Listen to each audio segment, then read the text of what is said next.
बुलढाणा शहरातील जिल्हा महिला व बाल रुग्णालयाची अत्याधुनिक व टुमदार अशी प्रशस्त इमारत साकारण्यात आली आहे।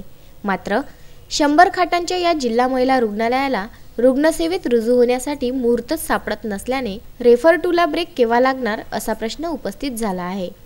शहरातील धाडनाका मार्गावरील जिल्हा क्षय रुग्णालयाच्या प्रशस्त जागेत 100 खाटांचे भव्य जिल्हा महिला व बाल रुग्णालयाच्या बांधकामाला सन 2012 मध्ये प्रशासकीय मान्यता मिळाली।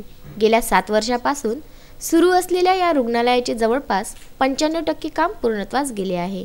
सुमारे 20 कोटी 7,62,हजार रुपये खर्ची घालून या रुग्णालयाची अत्याधुनिक यंत्रणा असलेली इमारत उभारण्यात आली आहे। रुग्णालयाची गरज अनेक वर्षापासूनची आहे आणि 100 खाटांचा दवाखाना शासनाने मंजूर केला आहे, परंतु त्या ठिकाणी जवळपास इलेक्ट्रिशियन आणि पाणी पुरवठ्याची कामं अपूर्ण असल्यामुळे तो दवाखाना सुरू व्हायला विलंब लागतोय।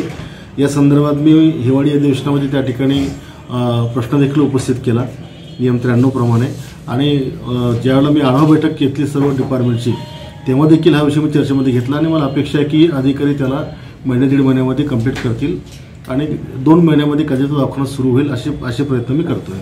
दरम्यान जिल्हा शल्य चिकित्सक डॉक्टर प्रेमचंद पंडित यांनी दिवाळीला हॉस्पिटलचा शुभारंभ होणार असे सांगितले होते, परंतु नवे वर्ष उजाडले तरी इलेक्ट्रिशियन व पाणी पुरवठ्याचे काम कासव गतीने सुरू आहे।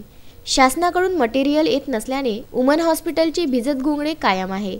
सध्या जिल्हा सामान्य रुग्णालयात महिलांची प्रसूती सेवा सुरू असली तरी अनेक क्रिटिकल महिला रुग्णांना अकोला किंवा औरंगाबाद येथे रेफर करण्यात येते, त्यामुळे रुग्णांसह नातेवाईकांना मोठा त्रास सहन करावा लागत आहे।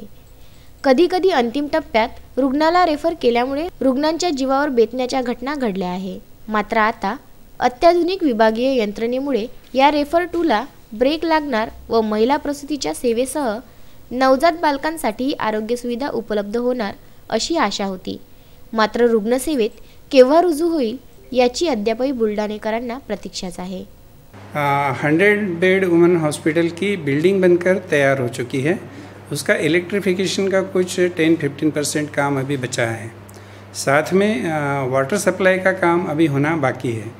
ये सारे काम दिवाली तक अक्टूबर-नवंबर तक होने की पूरी संभावना है। उसके बाद में फिर ये हॉस्पिटल शुरू करने में कोई दिक्कत नहीं। प्रशांत खंडारे, विदर्भ न्यूज, बुलढाणा।